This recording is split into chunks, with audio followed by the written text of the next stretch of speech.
Bonjour la famille, bienvenue dans Stories with My Dossi, s'il vous plaît, abonnez-vous et laissez-nous un j'aime. Cela représente énormément pour nous. Partagez également cette vidéo avec vos amis et vos proches et activez les notifications pour ne pas manquer nos futures vidéos. Merci d'avance. Installez-vous confortablement et plongeons dans l'histoire. Sharon s'appuyait à la rambarde du balcon de son modeste appartement de Lekki. Ses yeux suivaient les lumières floues des voitures filant dans la nuit. Ses doigts effleurèrent la tige d'une rose rouge séchée, conservée entre les pages d'un roman oublié. C'était la première rose qu'Alan lui avait offerte, à l'époque où l'amour ressemblait encore à une promesse et non à une performance. Elle se souvenait de cette nuit pluvieuse où ils n'étaient que deux amants fauchés, rentrant chez eux sous un seul parapluie partagé. Alan s'était précipité dans un embouteillage, risquant tout pour acheter une seule rose à un vendeur de rue. Pour la seule femme pour qui je braverai jamais le trafic de la gosse, avait-il dit avec ce sourire en coin qui, autrefois, faisait battre son cœur. Cette version de lui semblait être un rêve maintenant, un rêve dont elle aurait désespérément souhaité ne pas s'être réveillée. Leur premier appartement n'avait pas de générateur, et pourtant, ils donnaient à leur dîner aux chandelles l'allure d'un repas 5 étoiles. Ils dansaient pieds nus sur le carrelage poussiéreux au son de vieux disques d'Asa, riant de leurs rêves. Sharon avait l'habitude de noter chaque mot doux qu'il disait, croyant que l'amour, une fois planté, ne ferait que fleurir. Un soir, allongé sur le sol, Alan avait tracé le dos de sa main avec son doigt et murmuré « On n'est pas riche, chérie, mais je passerai ma vie à m'assurer que tu ne manques jamais de paix. » Sharon avait souri, les larmes aux yeux, embrassant sa paume, pensant qu'elle avait trouvé un homme qui la voyait vraiment. Mais le mariage avait changé les choses, ou peut-être avait-il révélé ce qui avait toujours été là. Quelque part en chemin, Alan avait cessé de la regarder comme une personne et avait commencé à la traiter comme un fardeau. Et au fil des ans, l'Alan qui achetait des roses et faisait des promesses s'était évanoui, ne laissant derrière lui que de la froideur. Désormais, la seule chose qui fleurissait chez eux était le silence.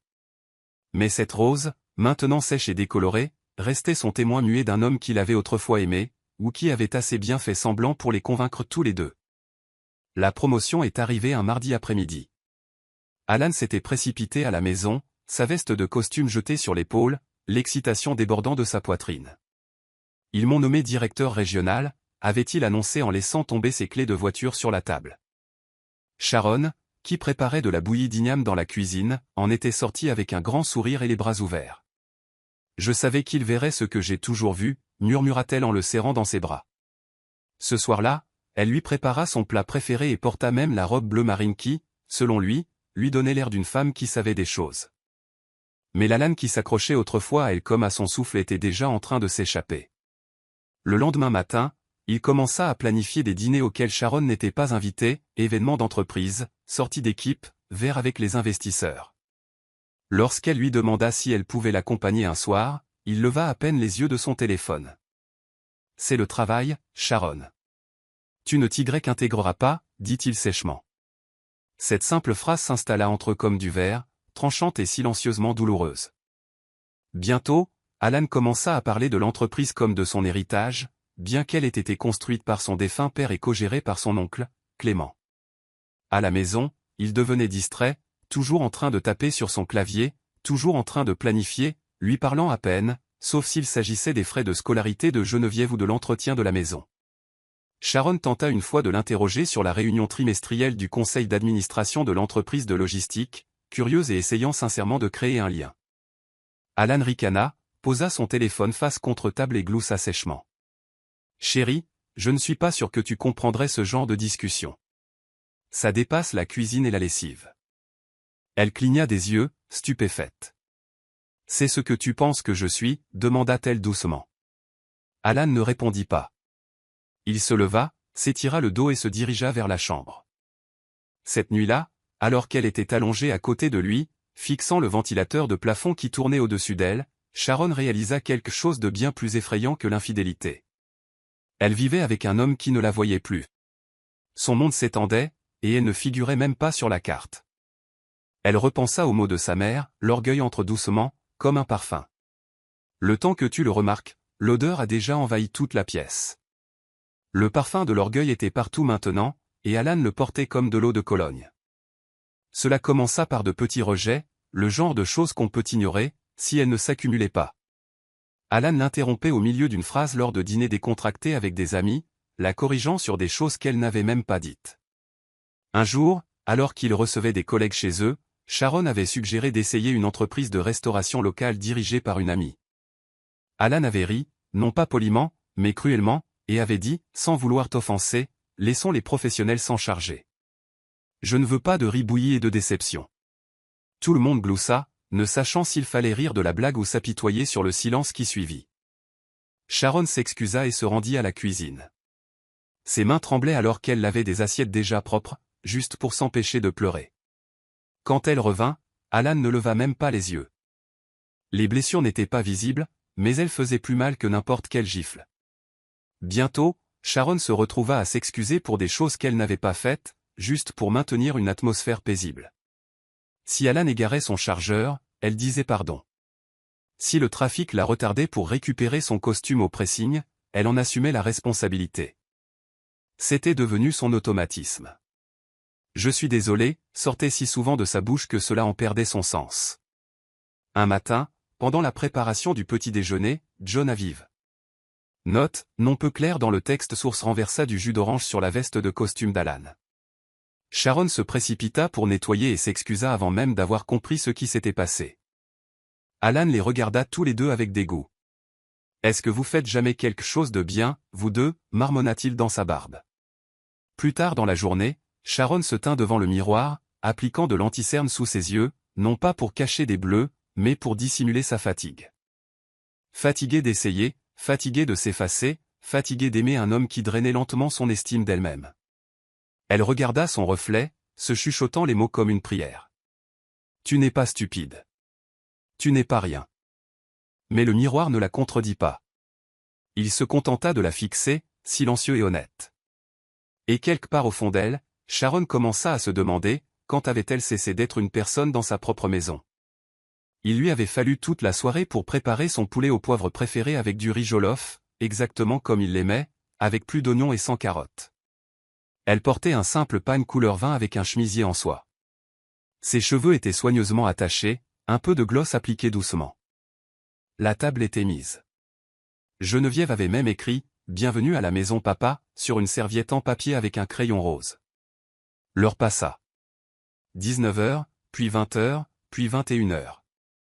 Sharon réchauffa la nourriture une fois, puis deux. Finalement, à 22h27, le portail s'ouvrit. Alan entra nonchalamment, sentant le whisky et les cigares, la cravate desserrée, le rire encore aux lèvres de la réunion qu'il venait de quitter. Sharon s'avança. « Je t'ai fait » commença-t-elle. « J'ai déjà mangé » la coupa-t-il. « Ne te stresse pas, je suis fatigué. » Et sur ce, il passa devant la table, ignorant la serviette en papier colorié, la nourriture chaude et la femme qui l'avait attendu toute la nuit. Lorsqu'elle entra dans la cuisine pour ranger la nourriture intacte dans des récipients, ses mains tremblaient. Geneviève s'était endormie sur le canapé en attendant.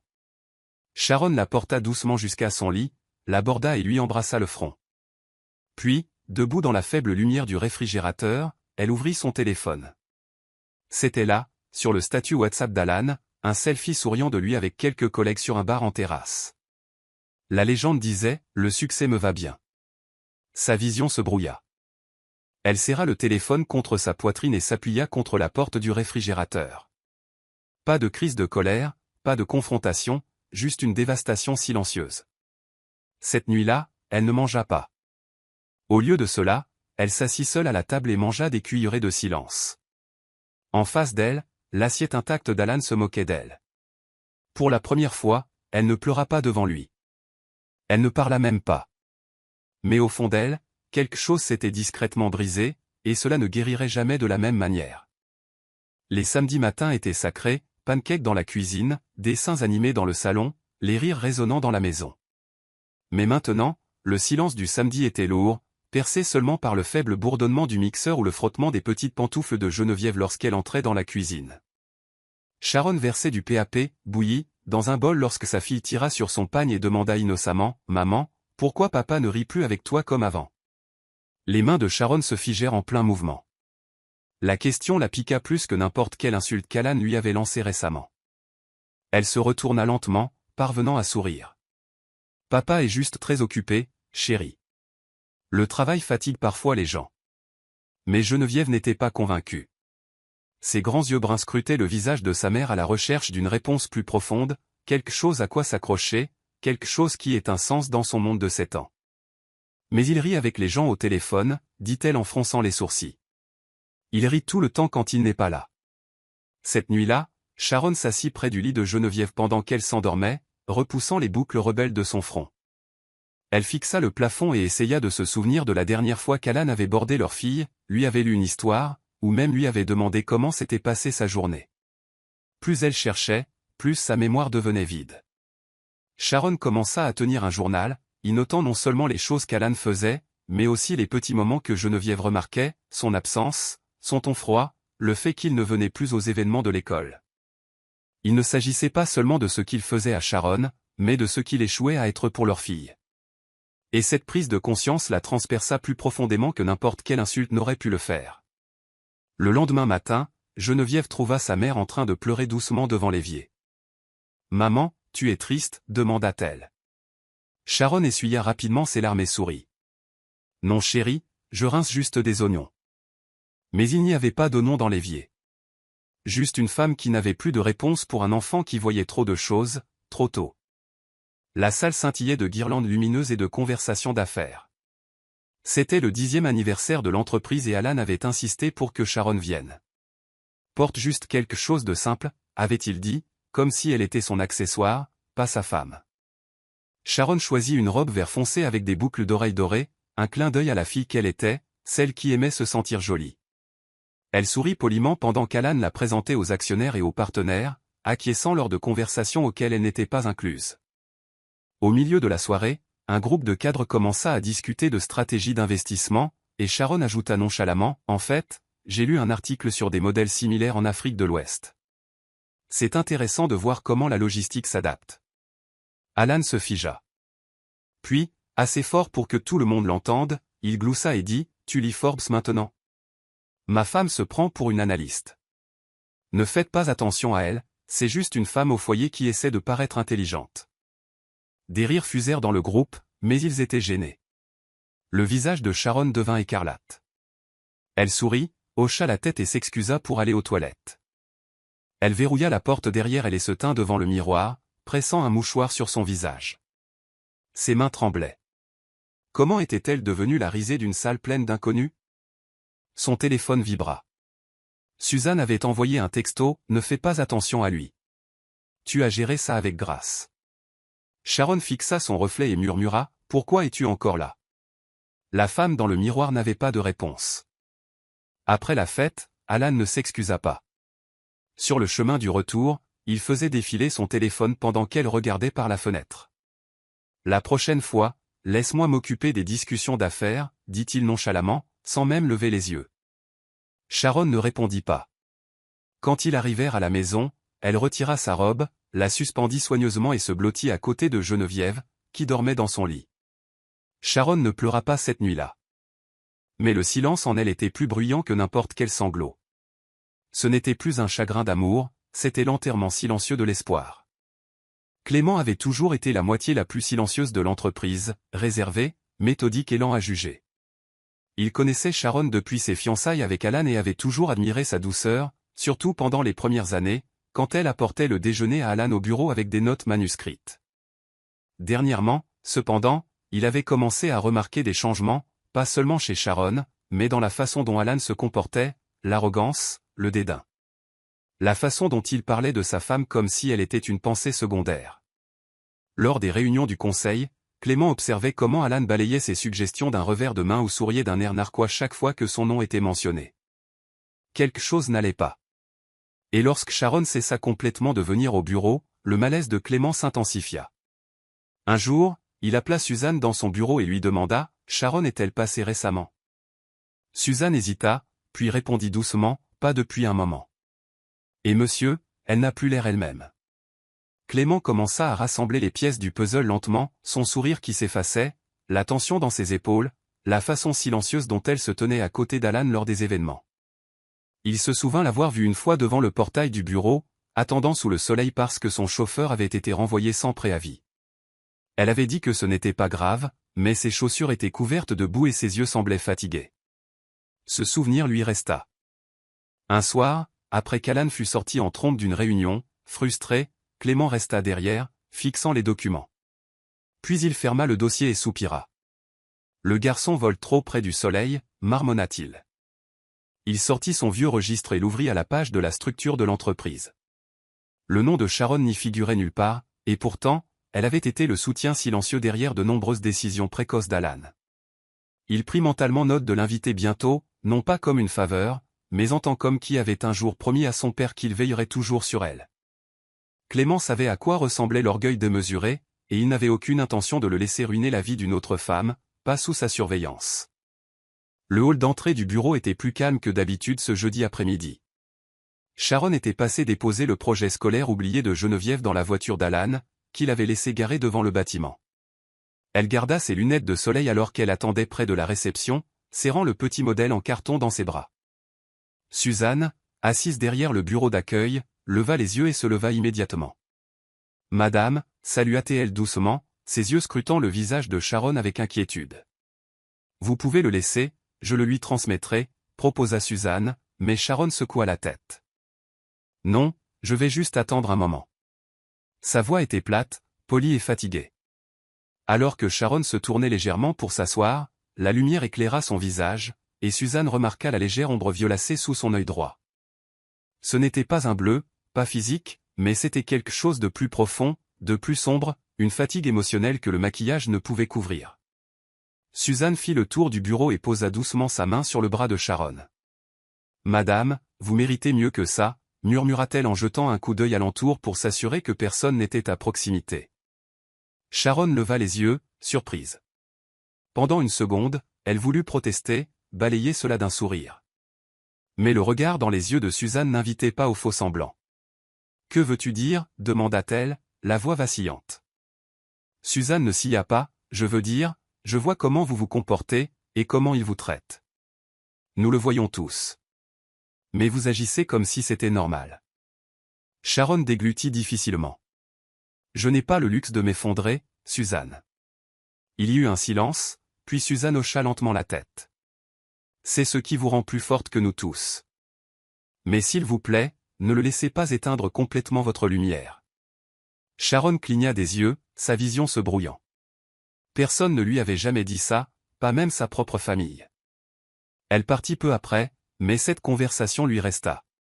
Suzanne avait parlé doucement, mais cela avait transpercé l'engourdissement de Sharon. Sur le chemin du retour, coincée dans les embouteillages, elle repensa à toutes les fois où elle avait souri face au manque de respect. Toutes les fois où elle était restée silencieuse pour maintenir la paix. Sa force avait été confondue avec le silence. Mais quelqu'un l'avait enfin vue, et cette lueur de reconnaissance suffisait à ranimer quelque chose dans son cœur qu'elle croyait mort. Pas encore de l'espoir, mais une prise de conscience. Cette nuit-là, après que Geneviève se fut endormie, serrant son lion en peluche, Sharon se tint devant le miroir de la salle de bain, se brossant les dents, s'observant attentivement. Il y avait quelque chose de troublant à affronter son propre reflet à minuit, sans maquillage, sans masque, juste l'épave nette de ce qui restait.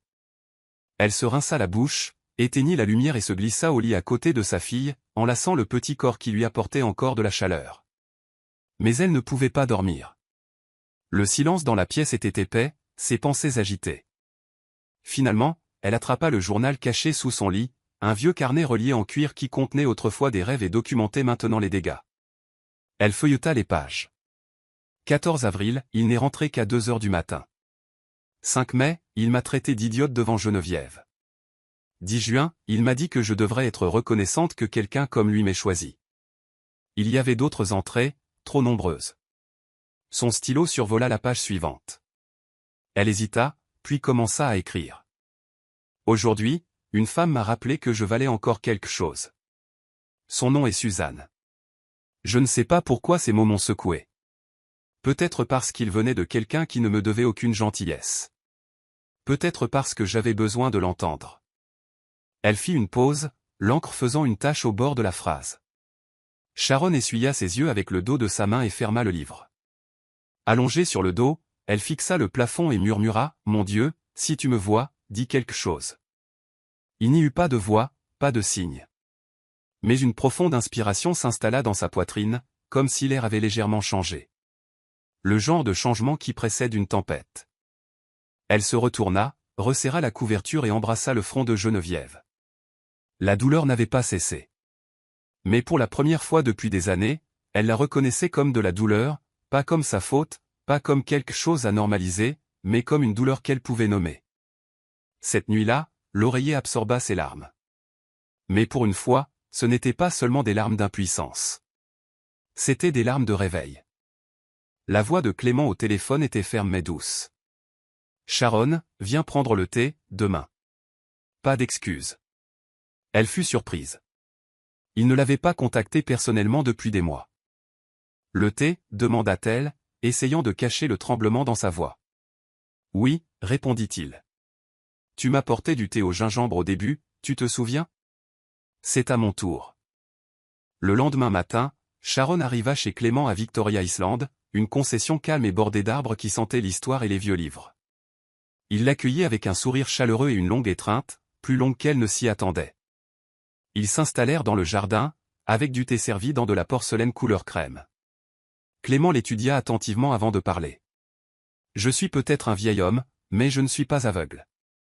Alan est dans une spirale infernale, et je sais que c'est toi qui en paie le prix. » Sharon détourna le regard, les yeux brillants. « Ce n'est pas à moi de dire quoi que ce soit, » murmura-t-elle. « C'est ton neveu. » Clément se pencha en avant. « C'est exactement pourquoi je dois dire quelque chose. Parce que si je ne le fais pas, je serai un lâche au nom de la loyauté. » Sharon ne dit rien pendant un long moment. La brise faisait bruire les feuilles au-dessus d'eux. Puis finalement, elle chuchota, « Je ne sais pas comment partir, Clément. Je ne sais pas ce qu'il reste de moi. » Il tendit la main et posa une main ferme sur la sienne. « Ce qu'il reste de toi, dit-il doucement, est plus que suffisant pour tout reconstruire. Tu as traversé une tempête seule, mais les tempêtes prennent fin.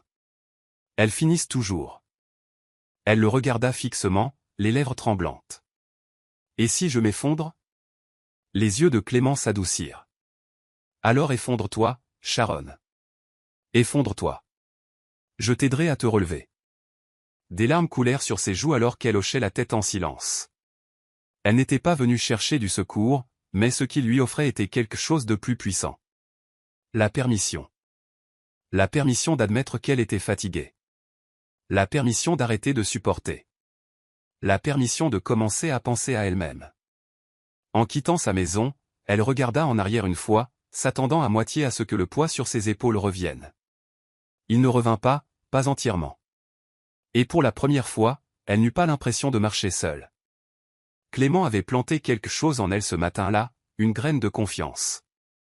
Une graine qui allait bientôt devenir quelque chose qu'Alan n'avait jamais vu venir. Cela commença par un petit tiroir dans le bureau d'Alan à la maison, celui qui contenait habituellement des reçus volants, des cartes de visite et quelques itinéraires de voyage. Un après-midi, en époussetant, Sharon remarqua qu'il ne s'ouvrait pas. Elle tira doucement, puis un peu plus fort. Rien. Quand Alan rentra plus tard dans la soirée, elle le mentionna nonchalamment. « Le tiroir du bas semble coincé, » dit-elle en évitant son regard. « Je l'ai verrouillé, » répondit-il simplement, sans explication, et il s'éloigna. Ce moment n'était pas bruyant, mais il lui hurla dessus. Sharon avait toujours été celle qui organisait ses documents, classait leurs déclarations d'impôts, et l'aidait même à concevoir des diapositives de présentation lorsque l'entreprise était encore jeune. Mais maintenant, il l'excluait, non seulement des tiroirs, mais de son monde. Cette nuit-là, pendant qu'Alan prenait sa douche, elle se glissa dans le bureau, ouvrit sa mallette et parcourut le contenu. Des factures, des notes de réunion, des documents juridiques aux titres inconnus. Quelque chose bougeait sous ses pieds, et elle avait besoin de savoir quoi. Le lendemain matin, elle prit rendez-vous avec une avocate discrète recommandée par une voisine de confiance. Elle n'en parla pas à Clément, pas encore. Elle avait juste besoin d'informations. Dans le modeste bureau de l'avocate à Surulrey, Sharon s'assit, raide, en face de la femme vêtue d'un simple tailleur gris qui ne posa pas beaucoup de questions. « Vous n'êtes pas folle » dit l'avocate après avoir lu la chronologie que Sharon avait préparée. « Vous êtes en mode survie. Nous allons tout documenter. » Ce soir-là, Sharon commença ses propres archives. Elle prit des photos des documents qu'Alan laissait traîner, scanna son agenda sur la table de la salle à manger lorsqu'il oubliait de le verrouiller, et commença à créer un dossier numérique sur une clé USB cachée. Elle remarqua des réunions intitulées « Consultation séparation » et des « Transferts » dont on ne lui avait pas parlé. Quoi qu'il prépare, il pensait qu'elle resterait dans l'ignorance. Mais Sharon apprenait à écouter entre les silences. Un soir, elle ouvrit son journal de prière et griffonna quelque chose de nouveau à la dernière page. « S'il se prépare à la guerre, j'apprendrai aussi à me protéger. » Ce n'était pas la vengeance qu'elle voulait. C'était le droit de se tenir debout. Et pour la première fois depuis des années, Sharon cessa de se sentir comme une passagère dans sa propre vie. Elle apprenait la carte, et bientôt, ce serait elle qui conduirait. La distance d'Alan prit une nouvelle forme, une cordialité glaciale. Il n'élevait plus la voix, mais son silence portait désormais une étrange autorité, celle d'un homme tolérant une invitée indésirable. Sharon remarqua le changement. Il ne faisait même plus semblant. Il rentrait plus tard, revenait avec une eau de Cologne qui n'était pas la sienne, et répondait à des appels téléphoniques à voix basse, s'enfermant dans la salle de bain. Un soir, alors qu'il s'habillait pour un autre dîner urgent avec des investisseurs, Sharon se tint près de la porte et demanda doucement « Considères-tu toujours cet endroit comme ta maison ?» Alan s'arrêta de boutonner ses manchettes, la regarda dans les yeux et répondit « Ne commence pas, Sharon. Tu gâches toujours l'ambiance avec tes questions. » Elle ne discuta pas. Elle le regarda simplement partir et ferma lentement la porte derrière lui. Puis elle se dirigea vers la cuisine, se versa un verre d'eau et resta silencieuse pendant 15 minutes. Cette nuit-là, elle ne pleura pas. Elle prit des notes.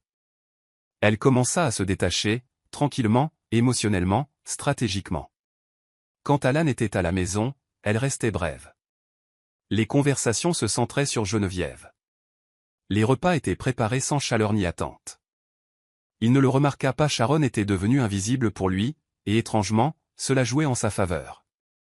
Son avocate lui conseilla de rester immobile, d'observer, de documenter, et de ne pas alerter l'incendie avant d'être prête à quitter la maison. Elle suivit ce conseil. Elle sauvegardait des fichiers, contacta un évaluateur immobilier et commença à imprimer des emails qu'elle n'était pas censée voir. Suzanne l'aidait discrètement, lui glissant des badges d'accès pour récupérer des documents au bureau quand Alan était absent. Clément n'avait pas encore rappelé. Mais Sharon sentait que quelque chose se préparait sous la surface de ce silence. La nuit, Geneviève demandait « Maman, pourquoi papa est-il toujours parti ?» Et Sharon répondait « Il se cherche. » Mais au fond d'elle, elle savait qu'il ne trouvait rien. Il perdait tout, lentement, et elle commençait seulement à le voir.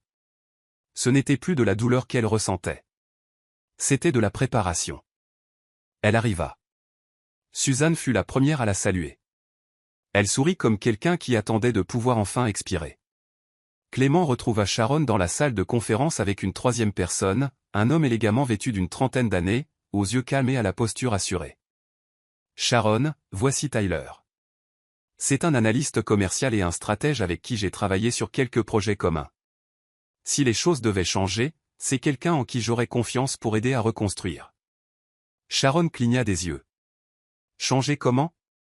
Clément se pencha en avant. Tu as soutenu un homme dans une entreprise sans en avoir le crédit. Si jamais tu décides de réclamer ta place, tu auras besoin de gens autour de toi qui savent ce que signifie le respect. Tyler est l'un d'eux.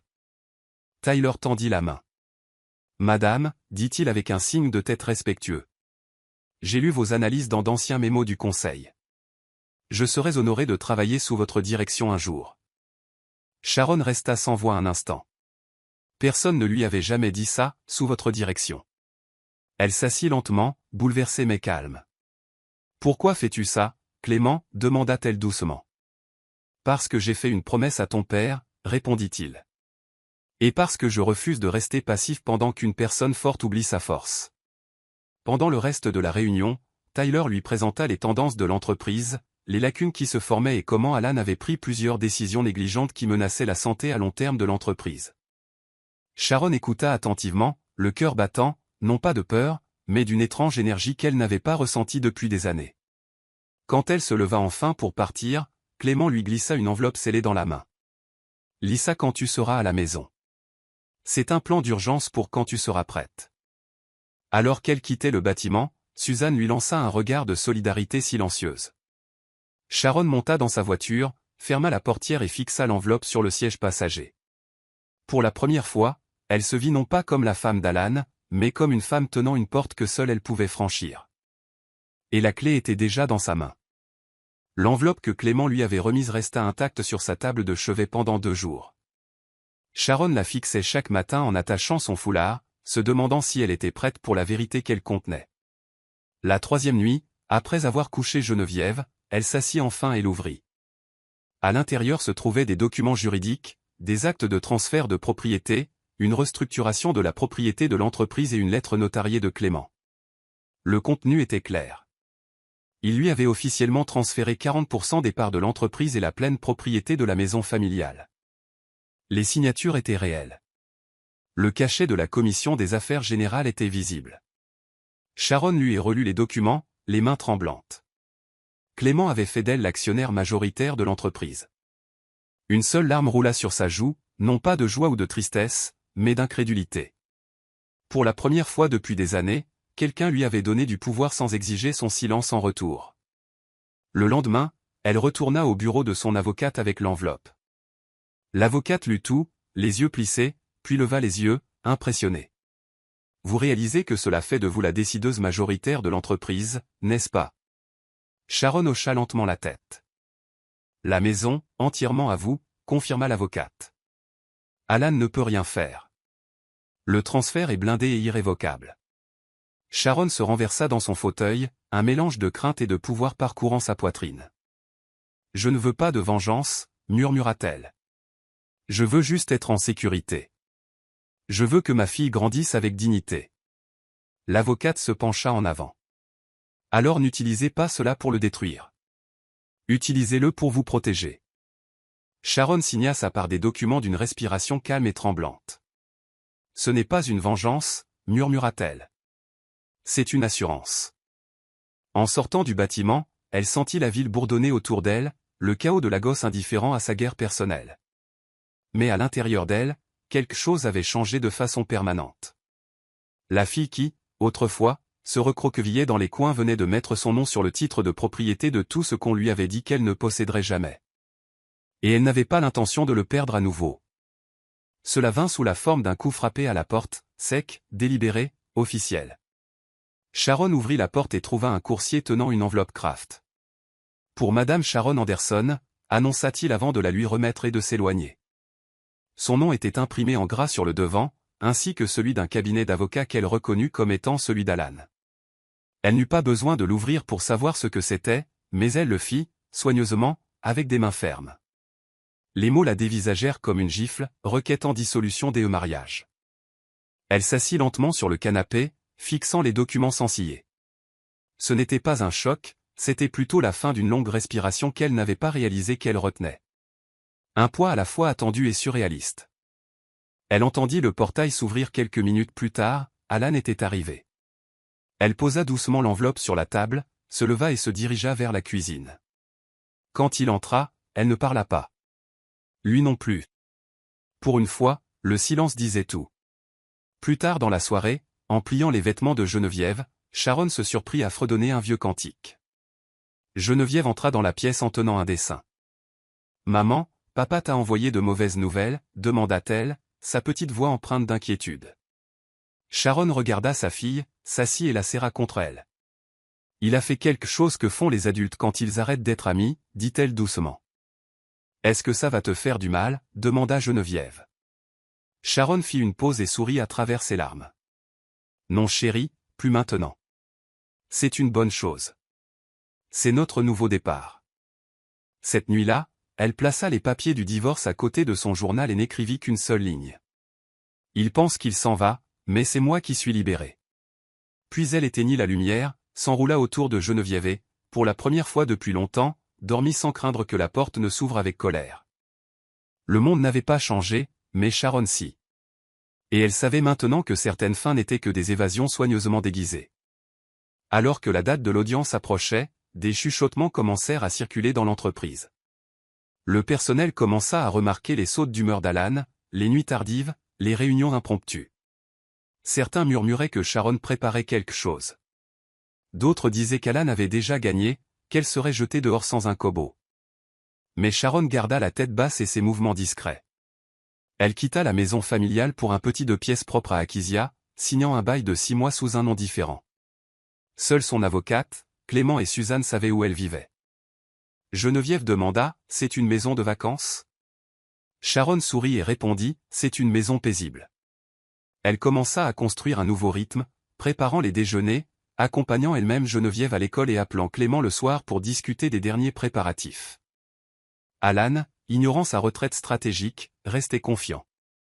Il dit à des partenaires commerciaux autour d'un verre, elle sortira de ce tribunal avec son nom de famille, si elle a de la chance. Un matin au bureau, Sharon croisa Alan dans le parking. Il s'arrêta et lui lança un long regard amusé. « Alors, tu vas vraiment jusqu'au bout ?» demanda-t-il, les mains dans les poches. Sharon hocha la tête sans émotion. C'est lui qui a commencé. Il haussa les épaules. Tu sais que le tribunal se fiche des larmes, n'est-ce pas? J'espère que tu as un point de chute. Elle ne s'y a pas, oui. Et mieux que tu ne le penses. Cette réponse effaça le sourire narquois de son visage. Il ricana et s'éloigna, mais Sharon le vit, la lueur de confusion, le bref bégaiement dans sa confiance. Ce soir-là, elle répéta ses déclarations avec son avocate, revit chaque document et prépara un petit dossier avec toutes les preuves qu'elle avait rassemblées. Ce n'était pas seulement un combat juridique, c'était l'étape finale pour récupérer sa voix. À l'approche du week-end, elle se tint près de la fenêtre de son appartement, regardant les lampadaires clignoter dans la nuit. Elle n'avait pas peur de la salle d'audience. Elle était prête. Et l'homme qui pensait qu'elle supplierait sa pitié était sur le point de découvrir à quoi ressemblait la dignité. Chez une femme qui n'avait plus besoin de son nom pour la définir. Le bureau semblait plus froid ce lundi matin, non pas à cause de la climatisation, mais parce que Sharon savait que ce serait sa dernière visite tranquille. Elle arriva juste après 7 heures du matin, bien avant la plupart du personnel. Suzanne la retrouva à l'entrée de service, lui tendant une fine carte d'accès et un sac en papier plié. « Ta clé pour la salle des archives » murmura-t-elle. « Il est à l'agence de Lille toute la journée. Tu as le temps. » Sharon hocha la tête, le cœur battant, et se glissa dans les couloirs sombres, le poids de la finalité la suivant à chaque pas. À l'intérieur de la salle des archives, elle sortit des boîtes, l'une après l'autre, contrats, factures, autorisations signées. Tout ce qu'Alan s'était vanté de contrôler. Elle ne rassembla que ce qui comptait. Des reçus à son nom, des modifications sans l'approbation du conseil, des transferts financiers qui montraient qu'il avait détourné des fonds vers des comptes privés. Les faits étaient là. Elle n'avait pas besoin de mentir pour gagner. Elle avait juste besoin que la vérité respire. À midi, elle avait verrouillé les preuves dans sa mallette et s'était dirigée vers le dernier étage. Un dernier regard au bureau qui avait été un second foyer. Les photos encadrées des fondateurs de l'entreprise bordaient toujours le couloir. Elle s'arrêta devant l'une d'elles, un Alan plus jeune serrant la main de Clément. Sharon la fixa, se souvenant à quel point il avait été fier ce jour-là. Un sourire amer effleura ses lèvres. Derrière elle, Suzanne s'approcha silencieusement. « Tout est prêt » murmura-t-elle. « Ton bureau a été vidé. Tes dossiers sont chez ton avocate. Characher ne sait même pas encore que tu es parti. » Sharon se tourna vers elle, les yeux lourds. « Merci, Suzanne. Tu as fait plus pour moi que je ne pourrai jamais te le rendre. » Suzanne hésita, puis la serra fort dans ses bras. « Promets-moi juste, dit-elle. Ne reviens pas ici tant que ton nom n'est pas sur la porte. » Sharon partit par la sortie de service, la tête haute. En sortant au soleil, le poids de ce bâtiment sembla tomber de ses épaules, comme un manteau dont elle n'avait plus besoin. Elle ne disparaissait pas, elle réémergeait. Selon ses propres termes. La réunion fut brève mais puissante. Sharon s'assit en face de son avocate, son dossier soigneusement organisé, l'esprit clair. L'avocate ouvrit les documents que Sharon avait assemblés, les scannant en silence. Après une longue pause, elle se renversa dans son fauteuil et esquissa un petit sourire fier. « C'est blindé. Sharon, j'ai traité plus de 2 douzaines de cas de divorce cette année, et pas une seule femme n'est venue aussi préparée. » Sharon expira lentement, ses mains se desserrant enfin. « Je ne voulais pas me battre salement, dit-elle doucement. Je voulais juste être prête. » L'avocate hocha la tête. « Vous ne vous êtes pas battu salement, vous vous êtes battu intelligemment. Elle fit glisser la dernière requête au tribunal sur la table. Il ne reste plus qu'à se présenter. Sharon prit le stylo, signa son nom avec un soin délibéré et le repoussa. Cela ressemblait moins à une signature qu'à une libération, une rupture finale avec des années d'humiliation que personne n'avait vues, sauf elle. Alors qu'elle se levait pour partir, l'avocate posa une main rassurante sur l'épaule de Sharon. « Vous avez peut-être l'air d'avoir tout perdu pour les étrangers, dit-elle doucement. Mais ils ne savent pas que c'est vous qui tenez l'allumette. » Sharon sourit faiblement. « Qu'ils me croient brisé. C'est l'endroit le plus sûr pour commencer. » Elle quitta le cabinet d'avocat en silence, rentrant chez elle alors que le trafic klaxonnait et déferlait autour d'elle. Sur son tableau de bord, il y avait une petite photo de Geneviève lors de son 6e anniversaire. Sharon la fixa au feu rouge, se rappelant le véritable enjeu, non pas l'ego, non pas la vengeance, mais l'héritage. Elle arriva à la maison avant le coucher du soleil et trouva Geneviève en train de colorier à la table de la salle à manger. « Maman, on peut faire du pain aux bananes demain ?» demanda la petite fille. « Bien sûr, mon amour », répondit Sharon en s'agenouillant pour lui embrasser le front. Alors que le soleil plongeait derrière les bâtiments, Sharon sortit sa tenue pour le tribunal, l'étendit sur le lit et s'assit tranquillement à côté. Demain serait bruyant, froid et public. Mais cette nuit était la sienne, un dernier calme avant que le monde ne la regarde s'élever. L'appartement était calme, enveloppé dans cette quiétude particulière qui précède quelque chose de final. Sharon était assise à sa petite table de salle à manger avec une tasse de tisane d'hibiscus chaude. Ses mains entouraient la tasse comme si elle pouvait la maintenir ancrée. Geneviève avait déjà été couchée. Son petit corps enroulé autour de son lion en peluche préféré, inconsciente de ce que le lendemain signifierait pour sa famille. Sharon ouvrit le tiroir sous la table et sortit une vieille boîte à chaussures. À l'intérieur se trouvaient les vestiges de la femme qu'elle était autrefois. Son invitation de mariage, une fleur séchée de leur dîner de lune de miel, le mot qu'Alan avait griffonné un jour pour son anniversaire. « Tu seras toujours ma reine. » Elle le déplia avec des doigts tremblants, l'encre était passée mais la blessure toujours fraîche. Sans un mot, elle se leva, alluma une bougie et brûla la note au-dessus de l'évier de la cuisine. La flamme vacilla brièvement, puis avala le passé. Elle regarda les cendres tomber et murmura « Merci pour la leçon ». Ensuite, elle sortit sa robe de mariée du fond de l'armoire. Elle était simple, manche en dentelle, satin ivoire, légèrement jaunie par le temps. Elle la fixa longuement, puis l'emballa soigneusement dans une boîte. Non par sentimentalisme, mais parce qu'elle n'appartenait plus à son histoire. Elle s'assit près de la fenêtre avec son journal et commença à écrire « Demain, j'affronte l'homme qui m'a appris le silence. Mais il m'a aussi appris la force. Je n'y vais pas pour supplier. J'y vais pour mettre fin à ce qui n'aurait jamais dû être autorisé à continuer. » Son stylo s'arrêta. Elle tourna la page et écrivit une autre ligne. « Mon nom est Sharon Anderson et je ne suis plus sa femme. Je suis ma propre femme maintenant. » Juste au moment où elle fermait le livre, son téléphone vibra. Un numéro non enregistré, un message qui disait « Bonne chance pour demain. Tu n'en as pas besoin, mais je te soutiens. » Elle sourit faiblement. Clément ne disait pas grand-chose, mais il en disait toujours assez. Sharon se dirigea vers la chambre de sa fille, l'embrassa encore une fois pour lui souhaiter bonne nuit, puis retourna se coucher. Allongée sous les couvertures, elle pria non pas pour qu'Alan perde, mais pour qu'elle n'oublie jamais qui elle était devenue. L'aube viendrait bientôt, et avec elle, le premier jour de sa vraie liberté. La salle d'audience était remplie d'une tension silencieuse, des avocats remuant des papiers, un greffier organisant des dossiers, un huissier appelant des noms d'une voix monotone.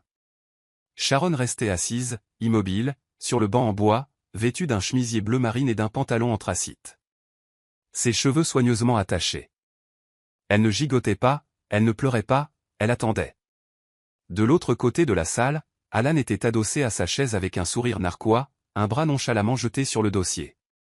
Il portait un caftan, blanc immaculé et des sandales en cuir marron, ressemblant plus à un homme se rendant à une cérémonie de baptême qu'à une dissolution légale. Quand le juge entra, tout le monde se leva.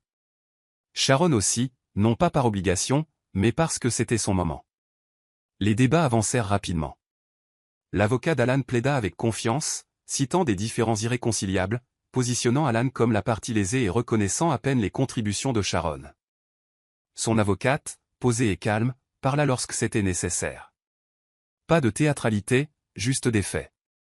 Sharon ne dit que quelques mots lorsqu'on lui demanda « Oui, je comprends les termes. Oui, j'accepte la dissolution. » Il n'y eut pas de fanfare. Juste un tampon, un coup de marteau, puis le silence. Dehors, le soleil était brutal. Sharon sortit, serrant le dossier qui contenait désormais sa liberté, ses mains fermes. Elle descendit lentement les marches, respirant profondément. Son cœur ne s'emballait pas, il se calmait. Puis vint Alan, sortant en se pavanant avec deux amis du travail, riant bruyamment. Elle n'a même pas élevé la voix, se moqua-t-il. Je vous avais dit qu'elle se plierait comme du papier. L'un des hommes gloussa, mal à l'aise. Sharon se tenait à l'écart sous un arbre. Le visage tourné vers le ciel alors que des larmes coulaient sur ses joues. Alan la vit, la montra du doigt et dit d'un ton moqueur, « Tu vois, elle pleure déjà. Ces femmes faibles. » Il se détourna, triomphant, comme s'il avait gagné un jeu qu'il avait conçu. Mais les larmes de Sharon n'étaient pas pour lui. Elles étaient pour elle-même, pour la fille qui avait autrefois mendié son amour, qui était restée plus longtemps qu'elle n'aurait dû. Elle ferma les yeux et murmura « Merci » à voix basse. Car Alan n'avait aucune idée qu'il venait de sortir d'une maison et d'une entreprise qu'il ne possédait plus. Il ne savait pas que les clés de la maison n'étaient plus les siennes. Il ne savait pas que le conseil d'administration lui répondait désormais. Et ce rire. Ce serait le dernier son de victoire qu'il ferait jamais sur elle. Le tribunal l'avait libérée.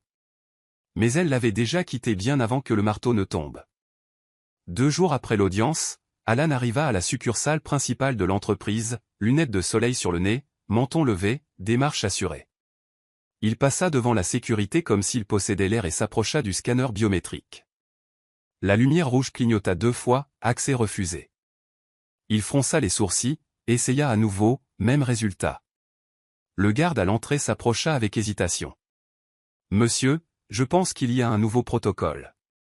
Vous devriez peut-être voir les RH. » Alan ricana. « J'ai construit cet endroit. Écartez-vous. » Mais quand il poussa la porte, elle ne bougea pas. Il recula, confus, puis remarqua la réceptionniste, Suzanne, qui l'observait de derrière le bureau d'accueil avec un regard étrange, indéchiffrable. Il entra en trombe par l'entrée latérale ouverte, traversant des couloirs familiers jusqu'à ce qu'il atteigne l'aile de la direction. Puis il se figea. Montée en lettres dorées au-dessus de l'entrée de la salle de conférence se trouvait une nouvelle plaque. Actionnaire principal, Sharon Ann Anderson. Il cligna des yeux, s'approcha, comme si les lettres pouvaient se réarranger d'elles-mêmes. Mais elles ne le firent pas. À l'intérieur de la salle, Tyler était assis en bout de table, examinant des rapports. Il leva les yeux quand Alan entra. « Vous n'êtes plus autorisé à être ici, » dit-il calmement. Alan éclata d'un rire amer. « C'est une blague ? Qu'est-ce que c'est que ça ?» Tyler se leva, s'approcha et lui tendit une enveloppe scellée du conseil d'administration. Avec effet immédiat, toutes les parts détenues par Clément ont été légalement transférées. Sharon Anderson est désormais l'actionnaire majoritaire. Vos privilèges précédents ont été révoqués. Les yeux d'Alan allèrent de l'enveloppe à la plaque, puis au visage impassible de Tyler.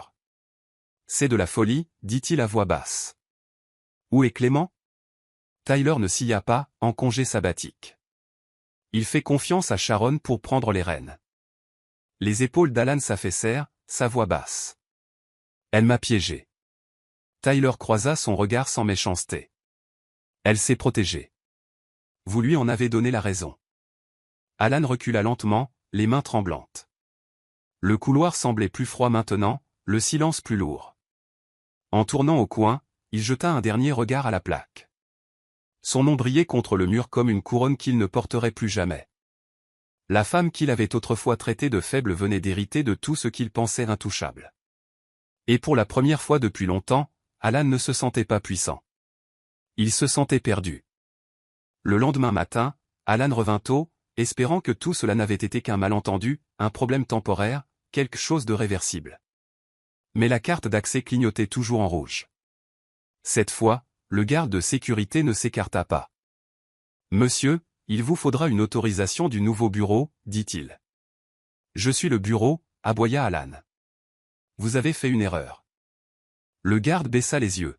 « Nous avons reçu l'ordre de ne pas vous admettre, monsieur. » Ordre de la direction. Alan resta là, déconcerté.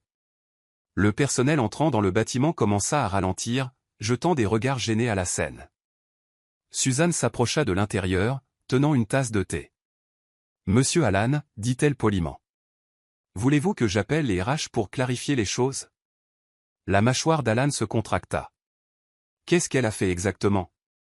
Les yeux de Suzanne restèrent calmes. Elle ne vous a pas détruit, monsieur. Elle a juste repris ce qu'elle a aidé à construire. Furieux, Alan se dirigea d'un pas rapide vers la suite de bureaux de Clément, pour trouver la porte scellée et la plaque nominative retirée. Il lisait maintenant, réservé, développement exécutif. Alors qu'il se tournait pour partir, il tomba sur Clément lui-même, sortant de l'ascenseur vêtu d'un agbada, boubou, bleu marine et de sandales en cuir. Alan se précipita en avant. « Mon oncle, que se passe-t-il ici? Tu l'as laissé. » Clément leva la main. « Je t'ai regardé développer cette entreprise, et je t'ai regardé l'empoisonner avec ton orgueil. » Le visage d'Alan pâlit. « Mais tu lui as tout donné sans même me demander. » La voix de Clément était calme mais ferme. « Tu as arrêté de lui demander, à elle, il y a longtemps. Tu l'as exclue d'un mariage, d'une maison et d'une entreprise. Je lui ai simplement rendu les clés. » Alan resta sans voix. Clément le regarda une dernière fois avant de passer devant lui. « Cela n'a jamais été à toi seul, Alan. Tu as juste pensé que ça l'était. » Et sur ce, il le laissa planter là dans le couloir, un homme sans porte à ouvrir, sans nom sur le mur, et sans personne pour lui expliquer comment l'empire dans lequel il se moquait d'elle était devenu son trône. Les mains d'Alan tremblaient alors qu'il tournait la clé dans le portail d'entrée. La serrure se bloqua. Il tourna plus fort, mais elle refusa de céder. Confus, il sortit son téléphone et appela le gardien. « Pourquoi le portail ne s'ouvre-t-il pas » exigea-t-il. L'homme hésita. « Madame nous a demandé de changer les serrures, monsieur. » Alan cligna des yeux. « Qu'est-ce que tu viens de dire ?» La ligne grésilla. « La propriété est maintenant à son nom. Nous avons reçu un avis officiel il y a 2 semaines. Je pensais que vous saviez. » Alan termina l'appel sans un mot, s'agrippant au portail comme s'il l'avait trahi. La maison se dressait derrière les barreaux, sa supposée forteresse, désormais inaccessible. Les rideaux étaient tirés. L'allée était vide. Et les échos de son ancienne vie étaient piégés à l'intérieur de murs qu'il ne contrôlait plus. Il arpenta l'extérieur, espérant que quelqu'un ouvrirait le portail, mais personne ne vint. Juste le chien du voisin aboyant au loin, et le son de son propre cœur battant la chamade d'incrédulité. Il se rendit à l'école de Geneviève cet après-midi-là, espérant apercevoir Sharon à la sortie. Mais l'enseignante l'informa poliment, Madame Anderson a envoyé une note disant qu'elle s'occuperait désormais des arrivées et des départs. Alan hocha la tête avec raideur, masquant sa confusion. Cette nuit-là, il retourna à la maison une fois de plus, regardant à travers les barreaux métalliques comme un étranger. Aucune lumière ne s'alluma, aucun mouvement à l'intérieur. La vie dont il s'était moqué, qu'il avait négligée et finalement rejetée avait complètement disparu. Et il n'avait aucune idée d'où elle était partie. De retour dans sa chambre d'hôtel, il ouvrit une bouteille de whisky et fixa le plafond. Le silence était plus lourd que tout ce qu'il avait ressenti depuis des années. La réalisation le frappa durement. La femme qu'il pensait ne jamais le quitter n'était pas seulement partie. Elle avait tout pris. Non pas avec colère, mais dans un silence complet et obsédant. Le genre de silence qui ne cherche pas la vengeance. Seulement à tourner la page. Et pour la première fois, Alan ressentit quelque chose qu'il n'avait pas ressenti depuis des années. L'insignifiance. Les jours d'Alan se fondaient les uns dans les autres comme du brouillard sur un pare-brise brisé. L'homme autrefois puissant se retrouva à répondre à des appels qui n'étaient plus flatteurs, mais curieux, voire prudents. « Et Alan, je prends juste des nouvelles, » dit un ami, la voix teintée de pitié. « J'ai entendu dire qu'il y avait eu un remaniement. » Alan marmonna quelque chose à propos d'une restructuration temporaire du conseil, mais le mensonge ne le convainquit même pas lui-même. Son cercle social s'amenuisait de semaine en semaine. Les femmes qui l'appelaient, Bossman, ignoraient maintenant ses textos. L'une d'elles bloqua même son numéro. Chez le concessionnaire automobile, son SUV fut saisi après 3 paiements manqués. Ses comptes bancaires avaient été gelés en attendant le règlement final des actifs. Il resta dans le parking, regardant la dépanneuse emporter son dernier symbole de statut, les mains dans les poches, le rire disparu depuis longtemps de ses lèvres. Il essaya de poursuivre Sharon. Essaya, c'est le mot-clé. Son nouvel avocat examina le dossier et secoua lentement la tête. Elle vous a coincé. Chaque document a été signé légalement. Chaque transfert a été déposé publiquement. Il n'y a aucune faille ici. Alan frappa le bureau. Elle m'a piégé. L'avocat haussa un sourcil. Ou peut-être qu'elle a juste arrêté de jouer à l'idiote. Alan quitta le bureau avec un mal de tête et un sentiment croissant d'humiliation. Les jours passaient sans une seule victoire. Lorsqu'il se présenta sans y être invité au concert de l'école de Geneviève, on lui demanda d'attendre dehors. Sharon ne le regarda pas une seule fois. Cette nuit-là, seul dans son lit d'hôtel, il fixa son reflet dans la fenêtre sombre. Son orgueil avait construit une forteresse, et il en était maintenant le seul prisonnier. Il commença à sauter des repas, à dormir le jour, à errer dans les centres commerciaux sans rien acheter. Et pourtant, personne ne l'appelait plus « monsieur ».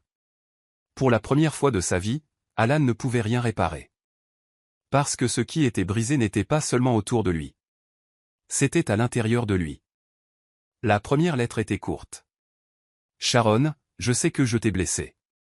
Je ne m'attendais pas à ce que les choses se terminent ainsi. Geneviève me manque. Pouvons-nous parler? Il la laissa à la réceptionniste du nouveau bureau de l'entreprise de Sharon. Elle fut retournée le lendemain, non ouverte, scellée avec une note, elle n'accepte pas la correspondance personnelle au travail. Alan essaya à nouveau, cette fois par l'intermédiaire de Geneviève. Dis à maman que je suis désolé. Dis-lui que je lui ai écrit une lettre. Geneviève pencha la tête, confuse. Pourquoi tu ne le dis pas toi-même? Il s'agenouilla à côté d'elle. Parce que parfois, les adultes ont besoin d'aide pour dire pardon. Elle hocha la tête et partit en sautillant.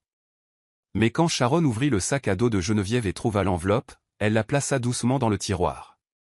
Elle ne l'ouvrit pas. Elle ne répondit pas. Non pas par amertume, mais parce que la paix ne discute pas avec le chaos. Les semaines passèrent. Alan écrivit d'autres lettres. Les excuses se transformèrent en confessions, puis en questions désespérées. Que puis-je faire pour arranger ça? S'il te plaît, laisse-moi t'expliquer. Pouvons-nous nous voir une fois, juste une fois? Chacune revint de la même manière, non ouverte, intacte, retournée en silence. Finalement, il arrêta d'écrire.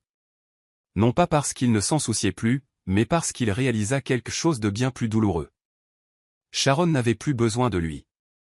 Ni émotionnellement, ni financièrement. Ni pour la validation, ni même pour tourner la page. Elle avait trouvé sa guérison ailleurs, en elle-même, en sa fille, dans la quiétude de la dignité. La même femme à qui il avait dit un jour, « Tu as de la chance que je t'ai épousée », était maintenant devenue une version d'elle-même qui n'exigeait plus sa présence pour se sentir entière.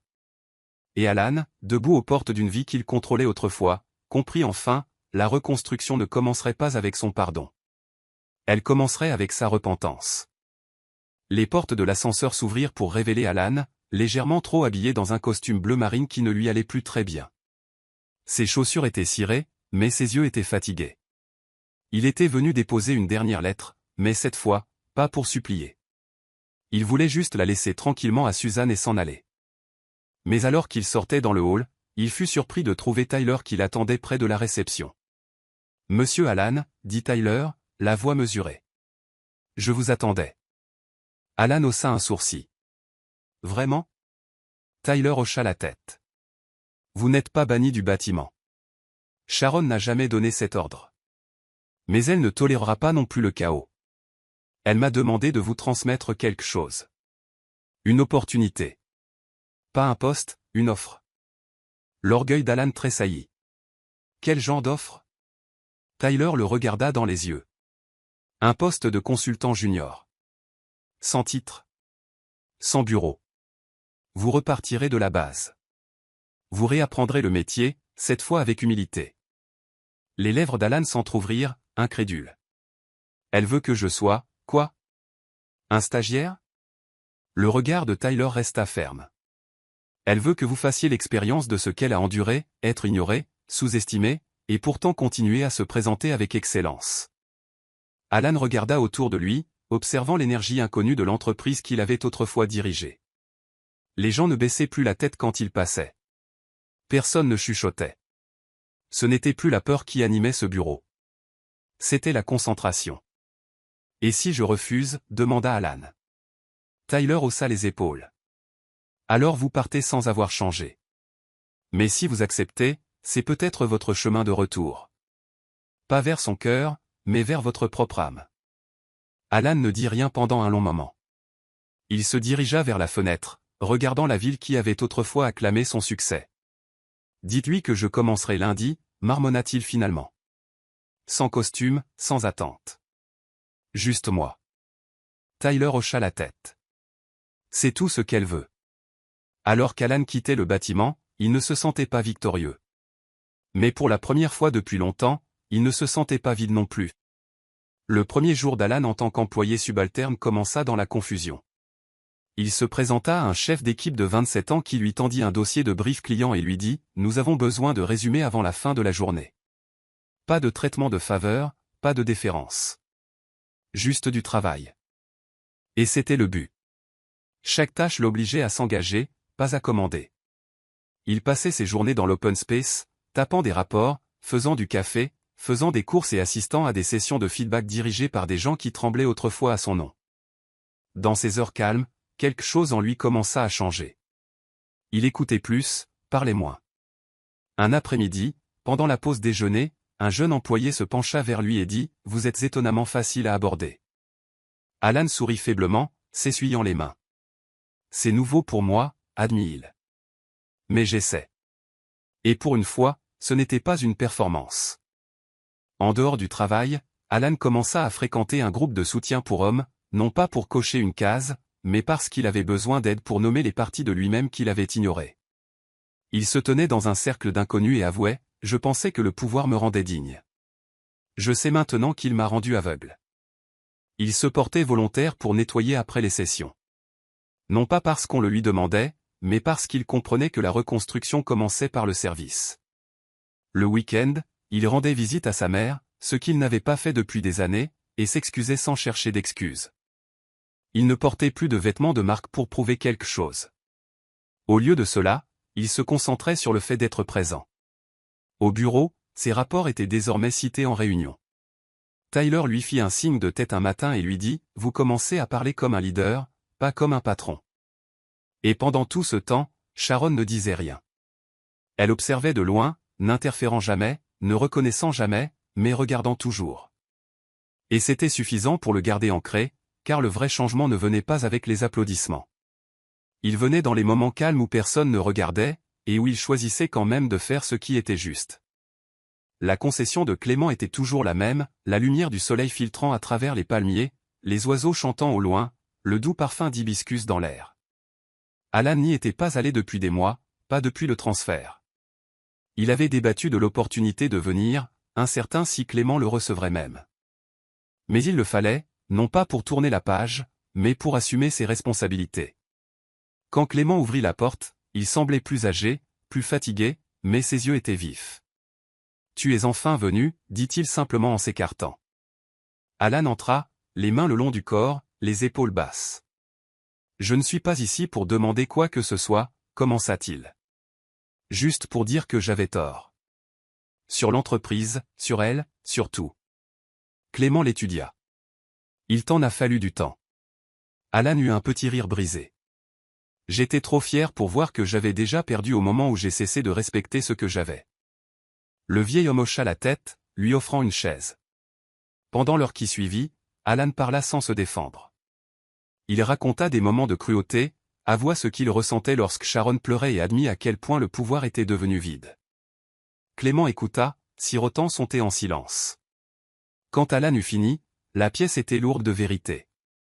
Clément se pencha finalement en avant. « Tu étais mon neveu bien avant d'être un manager, et je t'ai regardé devenir le genre d'homme que ton père aurait pleuré de voir. Mais aujourd'hui, je vois quelqu'un de nouveau. » La gorge d'Alan se serra. « Je n'attends pas que tu me pardonnes. » Clément esquissa un petit sourire. « Le pardon n'est pas une récompense. C'est une libération, pour toi et pour moi. » Il se leva lentement, se dirigea vers son armoire et sortit une épaisse enveloppe. « Ce sont les minutes de la dernière réunion du conseil. Ton nom a été mentionné. Ils ont demandé si nous t'envisagerions à nouveau. » Alan releva la tête, surpris. Clément continua. J'ai dit, peut-être, s'il continue à marcher. Puis il posa fermement sa main sur l'épaule d'Alan et dit, n'arrête pas maintenant. Elle n'ouvrira peut-être pas encore la porte, mais n'arrête pas. Alan hocha la tête, les yeux humides. Je n'arrêterai pas, en quittant la maison, il leva les yeux au ciel. Pour la première fois, il n'avait pas l'impression qu'il tombait. Il avait l'impression qu'il attendait. L'invitation vint par Tyler, remise sans cérémonie. Elle vous verra demain, dit-il. 10 heures, salle de conférence à, Alan resta assis à la cafétéria de l'entreprise pendant près d'une heure après cela, goûtant à peine la bouillie d'igname devant lui. Il n'était pas nerveux à propos de la réunion. Il était terrifié. Non pas par la confrontation, mais par le reflet qu'il devrait affronter dans ses yeux. Le lendemain matin, il arriva avec 15 minutes d'avance, vêtu simplement d'une chemise et d'un pantalon de costume. Pas de cravate, pas d'eau de Cologne, pas de masque. Quand la porte s'ouvrit enfin, Sharon entra avec une prestance qui réduisit la pièce au silence. Elle portait une robe couleur vin, ses cheveux naturels attachés en chignon, un carnet relié en cuir à la main. « Bonjour », dit-elle d'un ton égal en s'installant dans le fauteuil en face de lui. Alan se leva, puis s'assit lentement. « Merci de me recevoir. » Sharon ne sourit pas. Elle se contenta de hocher la tête. « Dites ce que vous êtes venu dire. » Il ne se précipita pas. Il ne supplia pas. Il parla lentement, choisissant la vérité plutôt que la performance. « Je suis venu dire que j'avais tort. Pour plus que les choses que vous savez. Pour les choses que je ne vous ai jamais laissé dire. » Sharon écouta. Ses mains croisées sur la table. « Je pensais que votre silence signifiait que vous étiez faible. Mais vous protégiez juste le peu qu'il vous restait. » Il fit une pause. « Et je le détruisais sans même vous voir. » Un long moment passa. Puis Sharon parla enfin. « Savez-vous ce que ça faisait de porter un homme qui refusait de marcher à côté de moi ?» Sa voix ne se brisa pas. Elle coupa. De construire, de soutenir, d'endurer. Seulement pour être tourné en dérision dans des pièces où je t'avais aidé à entrer. Les yeux d'Alan s'emplirent de larmes. « Je sais maintenant, murmura-t-il. Je l'ai vécu. Et je ne vous le souhaiterais toujours pas. » Le silence s'étira entre eux. Épais et honnête. Sharon se pencha légèrement en arrière. « Et que voulez-vous de moi maintenant ?» Il la regarda, non pas comme un homme essayant de récupérer l'amour, mais comme un homme prêt à mériter le pardon. « Je ne veux pas revenir dans votre vie, dit-il. Je veux être le genre d'homme qui mérite qu'on le regrette. Même si vous ne me regrettez jamais. » Pour la première fois, Sharon cligna lentement des yeux, l'étudiant comme un étranger. « Ça, dit-elle doucement, c'est la chose la plus honnête que vous m'ayez jamais dite. » Et d'une manière ou d'une autre, c'était suffisant pour l'instant. Des semaines passèrent avant qu'elle n'appelle à nouveau. Pas d'indice, pas de promesse. Juste un bref message de Suzanne. Elle veut vous voir. Venez à son bureau. Alan monta lentement les escaliers. Non pas parce qu'il avait peur, mais parce qu'il comprenait que chaque pas comptait maintenant. Quand il entra, Sharon était près de la fenêtre, surplombant la ligne d'horizon de la ville. « Fermez la porte, dit-elle, son ton indéchiffrable. » Il obéit. « Vous avez changé, » commença-t-elle sans se retourner. « Les gens le voient. Tyler le voit. Clément le voit. Même Geneviève m'a demandé l'autre jour, pourquoi papa semble-t-il plus calme maintenant ? » Alan déglutit, la poitrine serrée. « Je ne mérite pas une autre chance, dit-il, honnêtement. Mais je continuerai à me présenter, que vous regardiez ou non. » Elle se tourna enfin pour lui faire face, se dirigea vers son bureau et ouvrit un tiroir. Puis, sans un mot, elle lui tendit une simple carte plastifiée. Il baissa les yeux. C'était un badge d'entreprise. Titre, Projets spéciaux, niveau stagiaire. Son nom était imprimé clairement en dessous. Sa gorge se serra. Sharon croisa son regard. « Vous ne revenez pas en tant que mari. Pas encore. Peut-être jamais. Mais vous pouvez regagner votre place dans ce bâtiment. Et peut-être un jour, dans la fierté de notre fille. » Alan hocha la tête, incapable de parler. Elle s'approcha, la voix basse mais ferme. « Ce n'est pas pour moi. C'est pour l'homme que vous êtes encore en train de devenir. » Il retrouva enfin sa voix. « Merci, murmura-t-il. Je ne le gâcherai pas, elle fit un petit signe de tête et retourna à son bureau. Alors, mettez-vous au travail. Et Alan. Il se retourna à la porte. Ne pensez jamais que le silence signifie l'abandon. Parfois, c'est juste une reine qui choisit la paix. Il resta là, absorbant sa force, sa présence. Et à cet instant, il ne se sentit pas comme un échec. Il se sentit comme un élève en présence d'un maître. Alors qu'il sortait de son bureau, badge à la main, Alan comprit enfin à quoi ressemblait l'amour quand il cessait de mendier d'être vu. Il ressemblait à Sharon, entière, puissante et enfin libre. Voici le verset biblique, Galates 6, verset 9, VN, ne nous lassons pas de faire le bien, car nous moissonnerons au temps convenable, si nous ne nous relâchons pas. Morale de l'histoire, la vraie force ne se trouve pas dans la vengeance bruyante ou l'amertume, mais dans la résilience silencieuse, la sagesse et le respect de soi.